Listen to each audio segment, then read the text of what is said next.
नारायण सिंह जी भाटी साहब थे, तो वो हारे हुए प्रत्याशी थे, फिर भी उन्होंने बाटोली पंचायत के लिए काफ़ी काम करवाया है। जो मैडम जी के द्वारा जो काम किए गए बहुत अच्छे कार्य उन्होंने किए गांव के विकास के लिए। जो भी प्रतिनिधि आवे, भले कांग्रेस का आवे, बीजेपी का आवे, जो भी वादा करके यहाँ जावे उसको पूरा करे। ऐसा नहीं कि यह वादा कर दिया, भाषण दे दिया, न कल जाके वो वादा पूरा नहीं करे।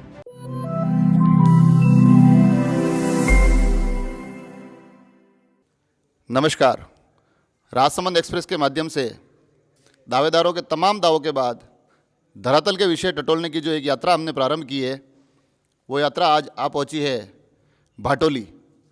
और एक बड़ी तादाद में यहाँ लोग इकट्ठे होना ये बताता है कि किस प्रकार से लोग अपने विषय को लेकर जुड़ रहे हैं, अपने मुद्दों को लेकर बोलना चाहते हैं और कहीं न कहीं अपनी समस्या और अपने विज़न को आने वाले दावेदारों तक पहुँचाना चाहते हैं। तो मैं कहीं ना कहीं प्रयास करूंगा कि यहाँ से एक दो प्रश्न हम लेके जा सके, जो आगामी आने वाले दावेदारों से हम पूछ सके, उनको बता सके। तो इस क्रम में मैं जानना चाहूँगा कि आपका जो गांव है वो आगे आने वाले विजयी प्रत्याशी से किस प्रकार की उम्मीदें करता है, जो भी नया विधायक हमारे यहाँ जीत के आएगा। ये हमारा जो बाटोली गांव है, ये क्षेत्रफल की दृष्टि से सबसे बड़ी पंचायत है राजसमंद ज़िले के अंदर में, और सबसे पिछड़ी पंचायत भी है, क्योंकि यहाँ पे कोई पंचायत के लिए इनकम का कोई सोर्स नहीं है। जो भी है बाहर से जो भी ग्रांट आती है उसी से पंचायत का विकास हो सकता है। अपना पंचायत का इनकम का कोई अलग से साधन नहीं है।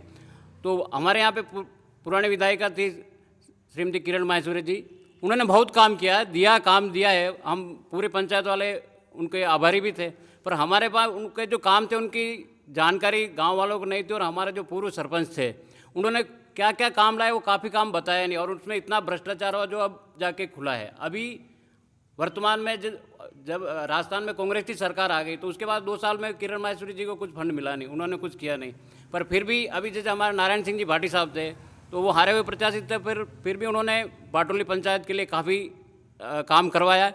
और अभी जो भी पंचायत में अभी जो भी विधानसभा में अभी जो उम्मीदवार आते हैं, हमारे उनसे यही अपेक्षा रहेगी कि भाटोली गांव में एक तो पहला जब भी घोषणा अशोक गहलोत जी ने करी है यह पुल बनाने की बनास पे, सबसे बड़ी समस्या हमारे बनास की पुल है, ये पुल का काम हो जाए। और एक दूसरी समस्या है हमारी नहर की। सबसे हमारे यहाँ जो नहर है वो यहाँ से 10 किलोमीटर दूर से पानी आता है, नहर का जो ननसमन से नहर आती है उसका, पर वो यहाँ पीछे तक कभी आ ही नहीं पाता। वो 4-5 किलोमीटर तक ही रुक जाता है, और जो टेल वाले खेत है वो सूखे ही रह जाते हैं। तो अगर ये नहर पक्की हो जाए या हमारे लिए अलग से बाटोली गांव के लिए अलग से वहाँ पे माइनर बैठा दी जाए तो हमारे गांव के लास्ट तक पानी आ जाए। तो सबसे समस्या यही है मेन। तो जैसा कि आपने देखा, पहले वक्तव्य से ये स्पष्ट हो गया होगा कि लोग कहीं ना कहीं विकास को लेकर चिंतित है। आपने अपनी बात में कहीं ना कहीं किरण जी को धन्यवाद भी दिया, तो कहीं ना कहीं उस समय के प्रत्याशी रहे नारायण सिंह जी भाटी की सक्रियता को भी सराहा। तो कहीं ना कहीं ये जो चर्चा है, ये तमाम मुद्दे अपने गांव के विकास को लेकर जो लोगों का एक विज़न है वो हमें स्पष्ट करते हैं। इस कड़ी में हम और भी लोगों से जानना चाहेंगे कि उनकी क्या उम्मीदें हैं। भाई साहब को पहले धन्यवाद कि आप गांव में पधारे और लोगों की जो समस्याएं हैं आप जनप्रतिनिधि तक पहुंचाने की जो मुहिम शुरू की है उसके लिए भाई साहब को बहुत बहुत धन्यवाद। और हमारे तो गांव में सब पूरे गांव वालों की एक ही आशा रहती है कि एक आम आदमी की जो मूलभूत आवश्यकता होती है, रोटी कपड़ा और मकान, तो यहाँ तक जहाँ तक जो भी जनप्रतिनिधि आया उन्होंने आज दिन तक इतनी तो ज़रूर कोशिश की थी कि लोगों की जो मूलभूत आवश्यकता है उसको पूरा किया है। हम लोग अपने गांव के अंदर देखें तो जो मैडम जी के द्वारा जो काम किए गए बहुत अच्छे कार्य उन्होंने किए गांव के विकास के लिए, कि लोगों के पास हमारे गांव के अंदर से लोग जाते थे तो लोगों के पैरों तक यूँ पानी भरा हुआ रहता था। तो मैडम ने भी बहुत अच्छा काम किया। और हम लोगों की तो यही है कि जो भी अब नया जनप्रतिनिधि आए उससे यही है कि गांव के विकास के लिए वो पूरा का पूरा समर्पित होके और लोगों की जो सबसे महत्वपूर्ण जो आवश्यकताएं होती हैं, यहाँ तक साधन नहीं पहुँचते हैं, लोगों के लिए जो नरेगा के तहत जो काम चलते हैं उनको सुचारू रखा जाए ताकि लोगों के जो मूलभूत आवश्यकताएं हैं वो पूरी हो सके।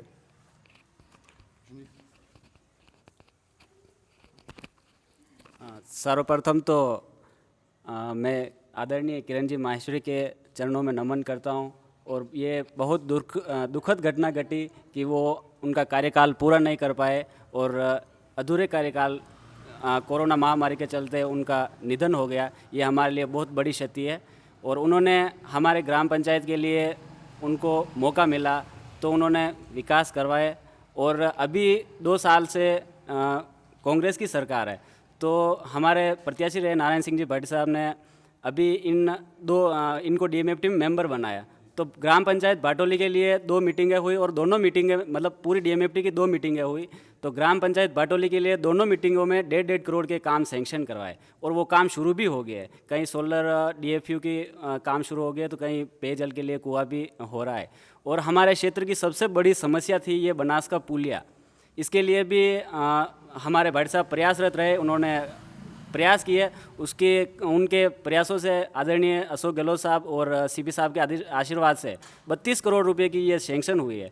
तो ये हमारे क्षेत्र की बहुत बड़ी समस्या थी, क्योंकि जब बनास नदी आती है तो यहाँ के लोगों को और पूरे रेलमंगरा तक के लोगों को कांकरोली जाने के लिए हमें 20-25 किलोमीटर की एक्स्ट्रा दूरी तय करके जाना पड़ता था। और उस समय में बहुत से बीमार, ऐसे गंभीर समय में भी अतिरिक्त दूरी तय करनी पड़ती। तो ये जब पुलिया पूरा निर्माण हो जाएगा और ये रोड की भी चौड़ाई हो जाएगी, तो ये हमारे क्षेत्र के लिए बहुत बड़ा फ़ायदा होगा। और हम तो चाहते हैं कि अब जो भी प्रत्याशी आए और जो भी जीते, तो हमारे ग्राम पंचायत के लिए अच्छे विकास करें। और हमारे तो गांव में भाजपा हो या कांग्रेस हो, सभी ने जब भी जिसको मौका मिला, उन्होंने हमेशा ग्राम पंचायत के विकास के लिए अपना पूरा योगदान दिया। और कोई इस विषय पे बोलना चाहेगा?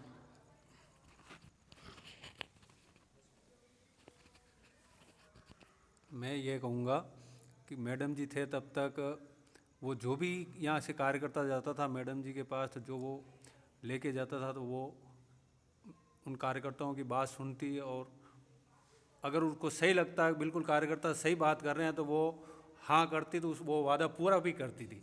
और हम तो ये कहते हैं जो भी प्रतिनिधि आवे, भले कांग्रेस का आवे, बीजेपी का आवे, जो भी वादा करके यहाँ जावे उसको पूरा करे। ऐसा नहीं कि यहाँ वादा कर दिया, भाषण दे दिया, न कल जाके वो वादा पूरा नहीं करे। कोई भी आवे लेकिन वो वादा पूरा करना चाहिए। मैं तो यही कहूँगा। जैसा कि आपने देखा कि कहीं ना कहीं इस मुहिम में हमारा जो एक असल प्रयास है कि लोग क्या चाहते हैं, एक बड़ी संक्षिप्त बात में आपने बताया कि जो वादे कर रहे हैं वादे ऐसे करें जो पूरे हो सके। कहीं ना कहीं अभी तक के तमाम बातों में राजनीतिक रूप से भी एक अच्छा संतुलन यहाँ देखने को मिला। भाजपा और कांग्रेस से इतर जिसने भी जो काम किया, चाहे विजयी प्रत्याशी हो, चाहे उस चुनाव में मुकाबला कर रहे हैं नारायण सिंह जी भाटी हो, दोनों के लिए जो जो काम किए गए उनको यहाँ खुले मन से उनकी तारीफ की गई और अपनी समस्याएं बताई गई। इस कड़ी में आप भी कुछ? मैं ये बोलना चाहता हूँ कि अभी गर्मी आ रही है, तो सबसे बड़ी समस्या गांव में पानी की होगी। तो मेरे से यही आशा है कि गांव में पीने के पानी की उपलब्धता वागेरी से जो पानी आता है उनको बढ़ाया जाए, पानी रोज घर घर नल लगाया जाए और पानी की उपलब्धता सुनिश्चित की जाए। यही मेरी आशा है कि स्थानीय विधायक जो भी बने वो पानी की व्यवस्था पूरी करें। इसके साथ एक विषय हम और चर्चा करें कि दावेदार भाजपा की तरफ से भी काफ़ी है, दावेदार कांग्रेस की तरफ से भी काफ़ी है, और जनता आजकल राजनीति को इतनी बारीकी से देखती है कि हर एक प्रत्याशी के पूरे बायोडाटा उनके सर्वेयर के पास होनी हो, पब्लिक के पास है। पब्लिक उनकी हर एक गतिविधि, हर एक चीज़ पे बड़ी बारीक नज़र रखती है। तो आप लोगों से जानना चाहूँगा कि आपको कैसा प्रत्याशी चाहिए आगे आने वाले चुनाव में? आप क्या देखते हैं कि हमारा प्रत्याशी कुछ इस तरह से होना चाहिए? सर को मेरा प्रणाम और सम्मानित मंच को मेरा प्रणाम। मेरा मानना है कि भाटी साहब जो हैं वो गत वर्ष मतलब वो चुनाव में हार गए, उनके बावजूद भी उन्होंने कार्यकाल खोला और पब्लिक की उन्होंने सेवा की है। और इस बार अगर वो उनको प्रत्याशी अगर मौका देती है तो वो विजयश्री जरूर करेंगे और पार्टी को जिताएंगे और विकास की गंगा बहेगी। धन्यवाद सर। और भी कोई प्रत्याशी, जैसे कि भाई हमारे काफ़ी सारी चीज़ें चलती है, स्थानीय बाहरी ये धनाढ़ी, इस तरह से काफ़ी सारी चर्चा चलती है, अपने को क्या लगता है कैसा आदमी अपना होना चाहिए? तो नमस्कार सर। हमारे जो ये विधायक है, जो ये लोकल और अंदर की बात होती है, जो हमारे को लोकल कैंडिडेट चाहिए। और दूसरी बात ये है कि विकास की, तो विकास हमारे ग्राम पंचायत भाटोली में हर पंचायत से सबसे ज़्यादा विकास भाटोली पंचायत में हुआ है। करीबन 17 करोड़ रुपए का काम यहाँ हो चुका है पिछले कार्यकाल में। हम ये आशा रखते हैं कि उसी तरह हमारा कार्यकाल ये भी चले और स्थानीय कैंडिडेट को मौका मिले तो ज़्यादा अच्छा रहेगा।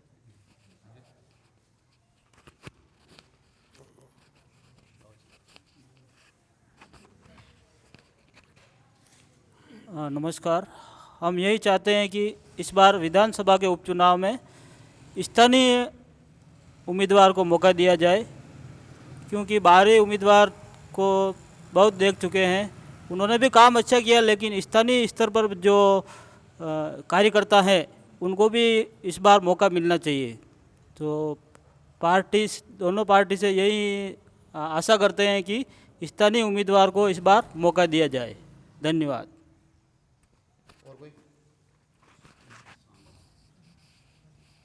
पीछे